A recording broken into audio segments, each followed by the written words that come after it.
Rasanya kangen berkumpul dan beribadah bersama-sama. Walaupun di rumah harus beribadah, jadi gereja kami sudah membuat video supaya teman-teman bisa beribadah lewat video ini. Tapi sebelumnya, satu, siapkan hati. Yang kedua, siapkan Alkitabnya. Ketiga, duduk yang manis ya. Yang keempat, jangan hanya nonton, tapi beribadah bersama-sama dengan bersungguh-sungguh. Selamat beribadah teman-teman. Haleluya! Bagaimana kabarnya adik-adik? Dahsyat, luar biasa, hebat! Adik-adik, sebelum kita mulai ibadah kita, mari kita sama-sama naikkan pujian kita. Alam semesta melukiskan kebesaran Tuhan.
Terima kasih Tuhan Yesus buat hari ini. Terima kasih karena Tuhan sudah memimpin kami kembali bersama-sama untuk beribadah di hadapan Tuhan.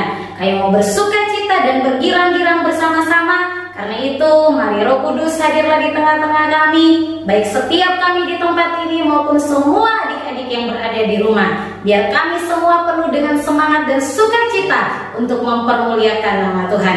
Terima kasih Bapa, kami bersyukur hanya di dalam kami berdoa. Haleluya. Amin. Halo adik-adik yang ada di rumah, kita akan memuji Tuhan bersama-sama ya. Kita nyanyikan pujian, sungguhlah hidupku telah ditebus oleh kuasa darah-Mu yang kudus. Hidupku telah ditebus oleh kuasa darah yang kudus. Sekarang hidupku bukan milikku lagi.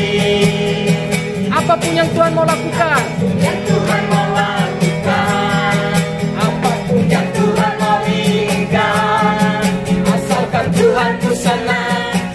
ku relakan namanya dimuliakan. Sekali lagi. Hidupku telah ditebus oleh kuasa Allah yang kudus. Sekarang hidupku bukan milikku lagi. Apapun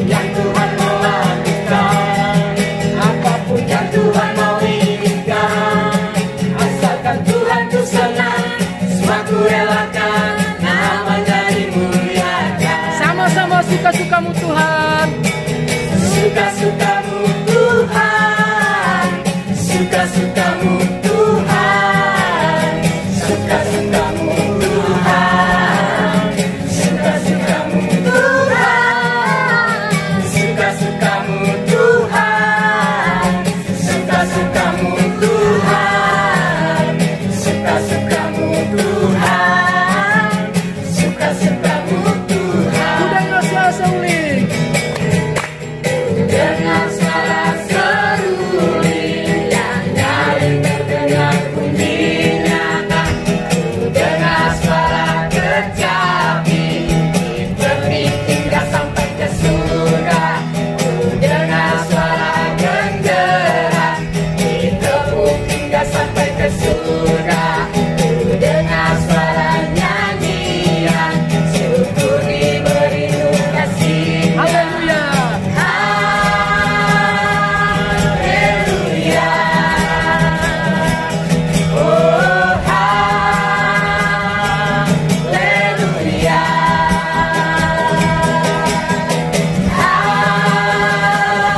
Haleluya.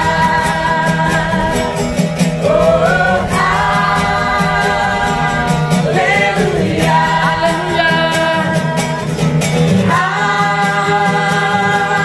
Haleluya. Oh, haleluya. Allah kita,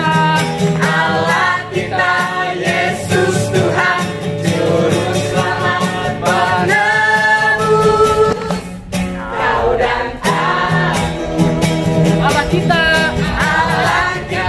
Yesus Tuhan, Juru Selamat penebus kau dan aku. Allah kita, Yesus Tuhan, Juru Selamat penebus kau dan aku.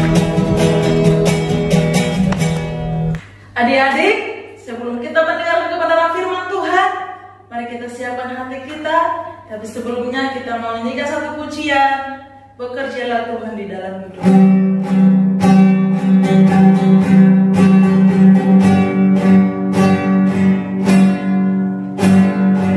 Kerjalah Tuhan di dalam hidupku, aku milikmu, aku milikmu. Kuasai seluruh kehidupanku.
Sehingga Tuhan, pada saat ini kami sudah memuji dan mempermuliakan nama-Mu ya Tuhan. Dan tiba saatnya kami akan mendengarkan kebenaran firman Tuhan. Kami percaya Kak akan menyampaikan kebenaran firman Tuhan. Tuhan urapi, Tuhan pakai. Bila setiap apapun yang Kak sampaikan Tuhan, kami percaya itu semua berasal daripada Engkau Tuhan. Terima kasih Bapa di surga, terima kasih. Kami menyerahkan jam pemberitaan firman Tuhan dari awal, pertengahan hingga akhir dalam tangan kasih-Mu Tuhan. Biarlah nama Tuhan senantiasa dipuji dan dipermuliakan ya Bapa. Terima kasih Bapa di surga, terima kasih. Hanya di dalam nama Tuhan Yesus kami sudah berdoa dan mengucap syukur kepada Engkau. Haleluya. Amin. Shalom adik-adik, bagaimana kabar kalian? Kevi harap semua tetap semangat dan tetap penuh sukacita. Ujian sekolah sudah selesai, pasti kamu deg-degan kan menunggu nilai hasilnya. Hari ini Kevi juga deg-degan karena Kevi dapat sebuah surat. Nah, ini suratnya, isinya tentang apa ya? Coba kita buka bersama-sama. Wah, kayaknya susah nih. Wah, surat ini ditujukan kepada majelis di Damsyik bahwa semua laki-laki atau perempuan yang mengikuti jalan Tuhan akan ditangkap dan dibawa ke Yerusalem. Adik-adik, tahukah kamu apa? Siapa yang mengirim surat ini? Atau siapakah yang menyuruh surat ini dibuat? Wah, Kisah Para Rasul pasal 9 bercerita tentang suatu situasi yang mencekam, di mana orang-orang yang mengikuti jalan Tuhan atau orang-orang yang percaya kepada Yesus dalam satu situasi yang menakutkan. Mereka akan ditangkap dan dibawa ke Yerusalem untuk dimasukkan dalam penjara. Saulus dengan hati yang berkobar-kobar karena amarah mau mencari orang-orang percaya yang ada di kota Damsyik. Tapi dalam perjalanannya menuju ke tempat itu, dia menemukan Tuhan lewat cahaya yang sangat besar. Saking besarnya cahaya tersebut, mata Saulus akhirnya menjadi buta dan dia rebah ke tanah. Lalu dia bertanya, "Siapakah engkau Tuhan?" Lalu Tuhan berkata kepada Saulus, "Saulus, mengapa engkau menganiaya aku?" Wah, Saulus bingung. "Aku kan gak menganiaya kamu Tuhan." Tapi Tuhan berkata bahwa setiap orang percaya yang dianiaya oleh Saulus, berarti Saulus sedang menganiaya Tuhan. Wah, waktu Saulus mendengar suara tersebut, dia melihat cahayanya, tapi dia gak melihat di mana Tuhan itu. Adik-adik, ketika itu mata Saulus menjadi buta. Karena Saulus buta, akhirnya dia dituntun oleh teman-temannya pergi ke satu rumah, dan di situ Saulus tinggal di sana selama 3 hari 3 malam. Saulus gak makan dan dia cuma berdoa saja. Lalu Tuhan menyuruh seorang yang bernama Ananias datang kepada Saulus.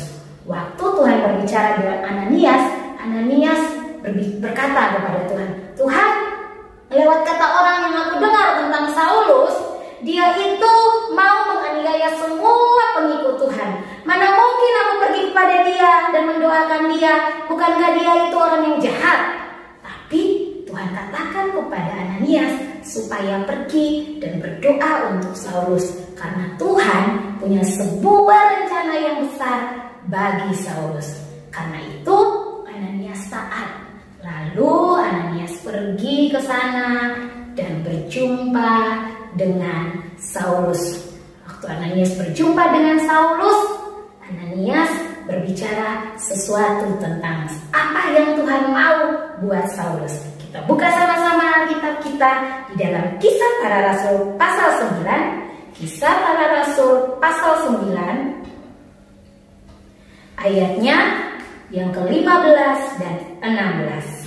Kisah Para Rasul pasal 9 ayat 15 dan 16. Kita baca bersama-sama. "Tetapi firman Tuhan kepadanya, pergilah, sebab orang ini adalah alat pilihan bagiku untuk memberitakan namaku kepada bangsa-bangsa lain serta raja-raja dan orang-orang Israel. Aku sendiri akan menunjukkan kepadanya betapa banyak penderitaan yang harus ia tanggung oleh karena namaku. Jadi Saulus dapat tugas dari Tuhan. Kalau dulunya Saulus seorang penganiaya umat Kristen atau orang percaya, sekarang Tuhan berikan Saulus tugas untuk menjadi saksi, memberitakan tentang Yesus agar semua orang percaya. Adik-adik, ingat gak cerita Kak Evi minggu lalu? Kalau minggu lalu Evi bercerita bahwa ketika Sakeus berjumpa dengan Yesus, hidupnya diubahkan. Hari ini ketika Saulus berjumpa dengan Yesus, hidupnya diubahkan dan dia menjadi seorang pemberita Injil, menceritakan tentang Yesus ke semua orang. Nah, Kevi mau bilang sama kamu bahwa di dunia ini, ketika kamu berjumpa dengan Yesus, Tuhan bisa mengubah hidup kita. Saulus jadi pemberita Injil, menceritakan tentang Yesus kepada siapapun. Kevi mau tanya, apakah kamu juga mau diubahkan oleh Tuhan? Tuhan punya rencana yang besar buat hidupmu. Tuhan mau pakai kamu sesuai dengan rencana dan kehendak Tuhan. Tuhan mau kasih kamu tugas. Dan tugas paling sederhana yang mau Tuhan kasih di saat-saat situasi seperti ini adalah berdoa bagi bangsa kita, biar bangsa kita menjadi bangsa yang percaya kepada Tuhan. Berdoa bagi kota kita, kota Malang, biar kota Malang penuh dengan kemuliaan Tuhan. Berdoa bagi keluarga kita. Siapa tahu ada keluargamu yang belum kenal Tuhan Yesus. Itu tugas yang Tuhan berikan kepadamu. Berdoa bagi teman-temanmu. Siapa tahu ada teman-temanmu juga yang belum kenal dengan Tuhan Yesus. Kamu juga punya tugas seperti Saulus. Ketika kamu berjumpa dengan Tuhan Yesus, jangan cuma sekedar jadi orang yang percaya, tapi orang percaya yang mau menceritakan Yesus kepada semua orang. Orang percaya yang hari ini punya tugas berdoa bagi bangsanya. Amin. Berdoa bagi keluarganya. Karena itu, Evi harap adik-adik semua yang di rumah, walaupun kita cuma di rumah, kita punya tugas yang khusus ya. Mari berdoa bagi bangsa kita. Tuhan Yesus memberkati. Adik-adik, kita berdoa persembahan. Terima kasih Tuhan Yesus yang baik, kami sangat bersyukur. Sekarang kami mau memberikan persembahan kami. Biarlah persembahan kami berkenan di hati-Mu Tuhan. Di dalam nama Tuhan kami Yesus Kristus, kami telah datang dan bersyukur kepada Bapa di dalam kerajaan surga. Haleluya. Amin. Halo kawan-kawan yang ada di rumah, kita akan memberikan persembahan kita. Kita nyanyikan pujian. Halo kawan-kawan semua.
Bersama-sama 2, 3. Bapa kami yang di surga, dikuduskanlah namamu, datanglah kerajaanmu, jadilah kehendakmu di bumi seperti di surga. Berikanlah kami pada hari ini makanan kami yang secukupnya, dan ampunilah kami akan kesalahan kami, seperti kami juga mengampuni orang yang salah kepada kami. Dan janganlah membawa kami ke dalam pencobaan, tetapi lepaskanlah kami daripada jahat. Karena Engkau yang punya kerajaan dan kuasa Amin. Adik-adik, video sekolah minggu kita sudah selesai. Minggu depan kita akan berjumpa lagi dengan video sekolah minggu yang baru dan kita akan beribadah bersama-sama. Jangan kemana-mana ya. Sampai jumpa.